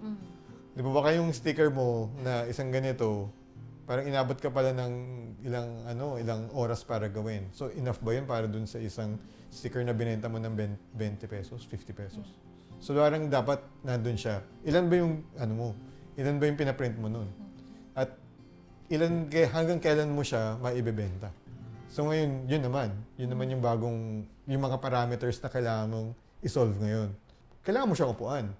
Hindi siya yung Hindi siya by the way lang, hindi siya afterthought. Saka kasi yung ginagawa minsan, parang, uy, may event sa Sabado. Gawa ko ng Monday na ngayon 1 week para gawin yung lahat ng merchandise. 1 week. Wednesday dapat nag-assemble na ako. Yeah, Parang ganyan. Tapos ngayon nakalimutan mo na parang, ano katagal ko ba talaga ginawa? Tapos ilan ba yung ko? Parang inisip mo na, kaya tuloy nakakalimutan usually yung timing, yung bayaran yung sarili mo sa pag-ideate, sa di ba? Kasi inisip lang natin, 1 week ako nag-produce nito. Yeah. Ganyan. And ang ganda rin nung sinabi mo na if in order for you to sustain your creative practice, kailangan meron kang pambayad, diba? You can't just be making now and then okay na, happy na ako dun sa nagawa ko. Tapos yung pala, hindi mo na siya pwedeng gawin next week kasi wala ka ng pambayad. Kasi hindi mo naman siya tinake into account what are the overhead charges that allows you to sustain that creative life. Hindi lang parang happy magpipaint ako, magdodraw ako, tapos na. Tama. And there's a risk rin pala. Naisip ko rin na parang it's risky kasi if you think about it, una, hindi mo na binayaran yung sarili mo. Tapos, gumamit ka pa ng capital to have it printed. So there's a risk there na what if hindi mo naman mabenta? Or, inisip mo ba na ibebenta mo to throughout the events? Kasi most likely, with all of the, like, if you get an understanding of retail, kasi I work with retail, like, being part of the brand side. Retail, laging merong sinisale. Ibig sabihin, hindi yun yung nabenta at cost Kung ano yung retail na price. Hindi mo siya naibenta ng retail na price, so you're having that on sale. Kaya yung mga conglomerate of brands, they would create yung mga multi-brand na mga stores, di ba? Kasi in order for them to sell at a sale na price na yung mga produkto na hindi nabenta. Sa kanila nangyayari yun. Sa'yo rin, di ba pwedeng mangyari din yun, di ba? Na hindi mo mabenta lahat. So, dalawang risk pala yung tinake mo. Una, hindi mo na nga binayaran yung artist mo, ikaw. Kasi hindi pa nagalaw yung product mo. Hindi mo pa nag-ubos yung mga product mo. So, paano mo siya diba, dapat sinusolve mo pa lang siya para hindi siya maging risk sa simula. So, by creating that list of all of the items that you are going to create, if that's supposed to be getting a little bit of profit at least, dapat alam mo na siya So once alam mo na siya, that would also help you out in trying to figure out yung costing mo ng final product, di ba? Yung landed na price mo, di ba? So kailangan isosolve mo siya, hindi parang benta kasi benta kasi nung isang feelings ko dito. benta kasi nung isang artist para mga 30 pesos. Sige, 30 pesos na rin sa akin. Pero pala yung sa'yo pala mas mahirap gawin. Mas iba yung craft mo sa kanya, baka ganun. Pero standard kasi doon sa puro mga 30 pesos yung ganito kalalaki. Kasi ang inisip niya rin dahil yung production cost. Pero paano ikaw? Paano yung journey mo para ma-achieve yung final na product? Di ba? Parang ganda rin yung idea na sometimes when you get into contract, it's not just an external contract with your clients. Parang dapat ikaw may kontrata ka rin sa sarili mo. Na parang as a creative, this is how much my business is charging me. Di ba? Parang that helps protect you from yourself. Na parang from all the emotions na feeling ko gagawa lang ako tapos bebenta ko lang siya para ma-move. No. Kasi based sa kontrata mo sa sarili mo, this is how much time it took for you to brainstorm, ideate. It's you protecting yourself from yourself. Diba? Tama. Tsaka again, babalik ako dun sa idea na you are the brand. You are a brand in sa simula pa, di ba? And if you have that mindset, dapat hand in hand, you think about yourself rin as a business na. Kasi you're a brand and brands are businesses. Parang Yes. ganun dapat yung idea. So, if you are moving around in that mindset that you are a company, ano yung mga segments ng company? And then you get to start thinking na parang, oo nga no, meron akong ops, meron akong project management, na ako din yun. Lahat naman ikaw yun eh. Pero there are segments. And it's also sort of a practice once you start growing your brand and once you let people in to be part of that brand, di ba? You know kung paano paandarin yung bawat isang segment. Paano ba yung assembly line, yung ops mismo na line, di ba? Paano mag-work yun? How much time does it take for them to do the assembly of specific ano? How does it work for you to get yung mga certain collaborations? Maybe your brand is good with a certain look with a certain brand. Oh, pwede tayong mag-collab. So, paano yun? Sino yung makikipag-usap nun? So, baka technically, dapat parang client services yan, di ba? So, ikaw rin yun. Yeah. Ang ganda na as creatives, hindi ka lang creative. You wear so many hats for your brand. Yeah. And you know yung value per hat that you put on every time you client face or you do collaborations. Yeah. Dapat, yun nga eh. Kasi parang you're a brand, then your brand dapat is a business, and then businesses would entail different departments. Yeah. Ikaw yun eh. Parang department pa rin. Technically, you are already building a brand that Kasi ano ba yung goal ba rin as an artist, di ba? Ang goal mo rin naman parang dapat mag-grow ka. Financially, dapat mag-grow ka din. Build more contacts, build more collaborations with other brands. Kasi parang applicable din sa brands yung no man is an island. Kasi paano ka magkakaroon ng yung mga collabs? Kaya tumataas yung mga brands dahil sa mga collabs din. So, baka dapat ganun yung mindset. Di ba? I-build mo rin yung brand mo as a company. Then yung company, of course, may mga segments. Then yung mga segments na yun, yung mga departments na yun, there is a certain amount to make that work. Like a bigger company. Yeah. You're a budding company, di ba? Parang small company ka pa lang. Pero you already have like a certain vision on how it would grow. Yeah. Maybe in 5 years, you become a company with a small team. Yeah. Ang ganda nung sinabi mo na the logical side of building and growing your business is not necessarily contradicting to your creative side. Actually, it allows you to flourish in doing the creatives because alam mo na there's a clear path na pwede mong puntahan and there's a system that allows you to be more creative. Yeah. And that's why it's important for you to really embrace the logical side of creativity, the contracts, the math and the accounting side of it because it enables you to do your craft longer. It allows you to invest in yourself more. Meron kang financial leeway to train and to grow who you are as an artist. At saka, financial, sige. Parang once na-compute mo yung financial, enough ba yun para mabuhay? Kasi makita mo rin na dun sa financial eh. Parang ito bang ginagawa ko, enough para mabuhay ako. I-try mo i-compute lang with all of the projects that you are involved in. Maybe it's not just your passion project. I-try mo rin isipin na itong craft na, let's say if it's a craft or maybe it's a comic book, ganyan. Mabubuhay ba ako dun? How do I pay for myself? Diba? So with all of that in mind, tutuloy ko ba tong project na to or do I create something bigger? Then you have a bigger goal na pala. Iba talaga yung business side ng art, sorry, pero hindi talaga siya madali. Alam ko mahirap siyang trabahuin, pero... Parang kino-convince mo yung sarili mo na like... Mahirap siyang trabahuin. Hindi, lalo na kung nagsa-start siya, alam ko overwhelming siya. Pero if you plan it out in such a way, and if you have, if you tried... Kasi alam ko, sabihin natin parang, hindi, artist ako, hindi ako ma-logic. Gusto ko na gumawa ng art, it is beautiful, it is okay. I'm okay with it being beautiful. Pero baka yung beautiful mo ay pwedeng maging pera, di ba? Pero how do you get about it, di ba? Parang kailangan mo rin i-logic yung lahat. So yun siya yung marketing, tapos yung data na part, di ba? So ikaw lahat yun. Imagine mo ikaw lahat yung nag-work para doon, di ba? Ikaw lahat yun, guys. So, kailangan nyo siya i-embrace. Yeah. So yun. Na sobrang thank you. Ang dami nating na-unpack and napag-usapan today about contracts. Na contracts are not just things you put on paper na you deliver. You touched on how important it is to be genuinely curious about sa kailangan ng clients mo, about establishing relationships sa kanila na it's not like, oh, ano yung kailangan mo, deliverables, check. It's not about that. Yeah. Parang understanding what they really need and knowing also yung role and yung value mo that you can actually give them.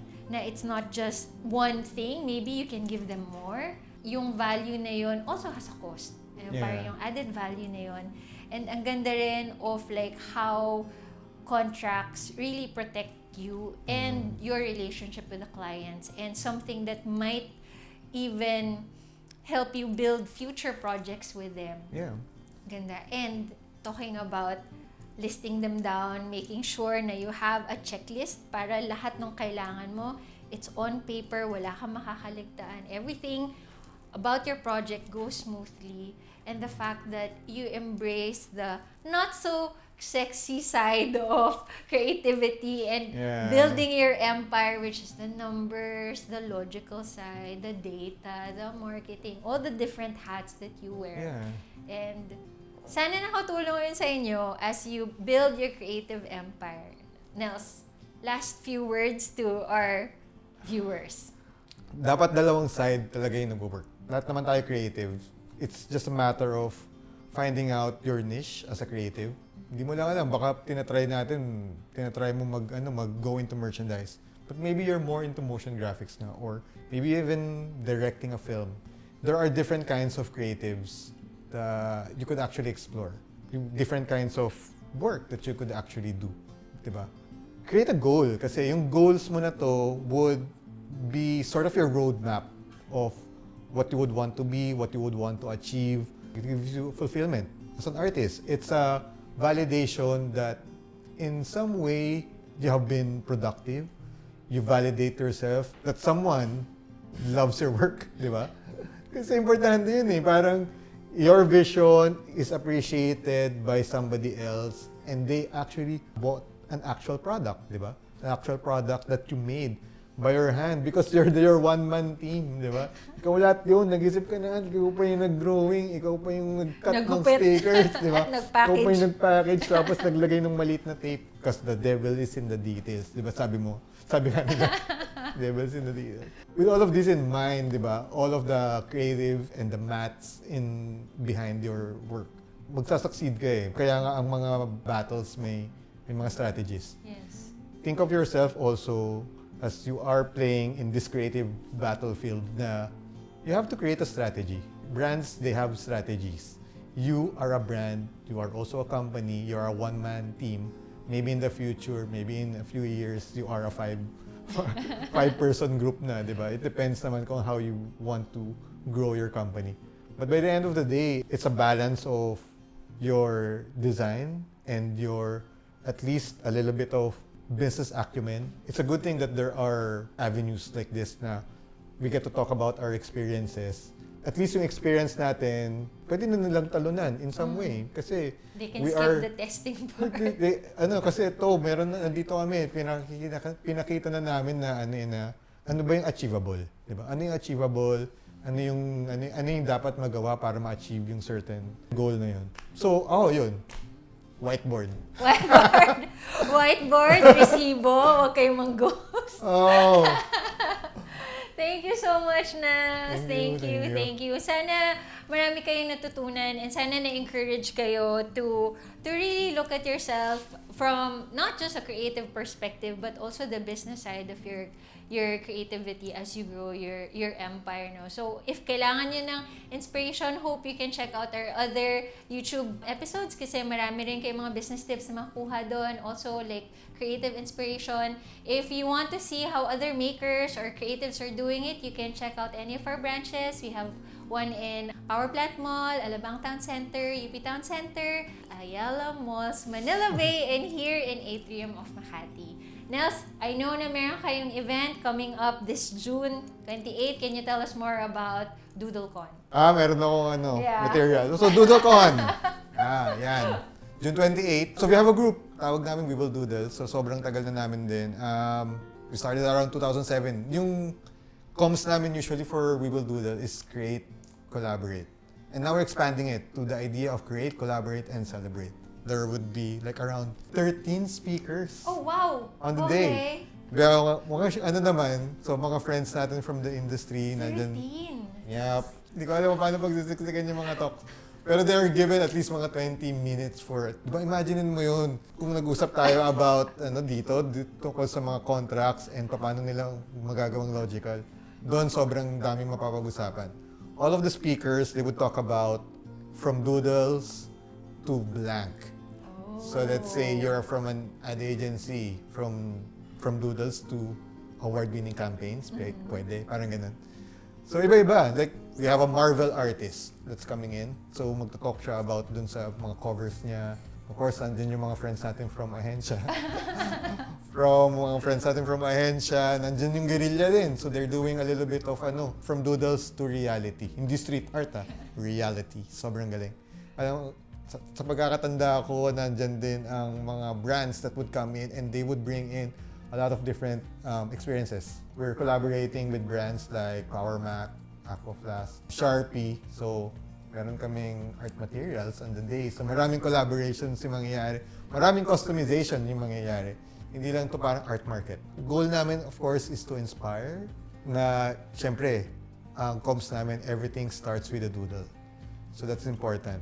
Na i-embody namin with all of the segments. Kaya namin napasok yung lahat ng mga brands na to and we share almost the same idea na you just have to begin. So hopefully, we get to see you guys there. It would be on June 28 again. It's in Binyan Center in Pasig. It's in the Unilab compound. One day lang pala. One Ang day. dami mong speakers, 13. One day. Pero kasi parang I wanted it rin na, na mas umikot yung mga speakers. And of course, there's an art market kasi rin. I want to balance na hindi lang yung mga talks rin. There are other artists within the mga art merchants natin. And I'm sure may mural dyan. Hindi Meron yung yan. mawawala. Kasi kailangan yung WeeWillDoodle. So yung WeeWillDoodle, meron kami malaking wall where I'm also launching a new gallery during the day. So it's a sort of baby namin ng mga ibang friends namin from the industry, mga painters. So we wanted to do like a launch of that gallery versus yung pangalan. So more details on that soon. Super excited para magkita-kita tayong lahat. So June 28, basta tandaan ninyo, everything starts with a doodle. So yeah, let's go. See you there, guys. Thank you.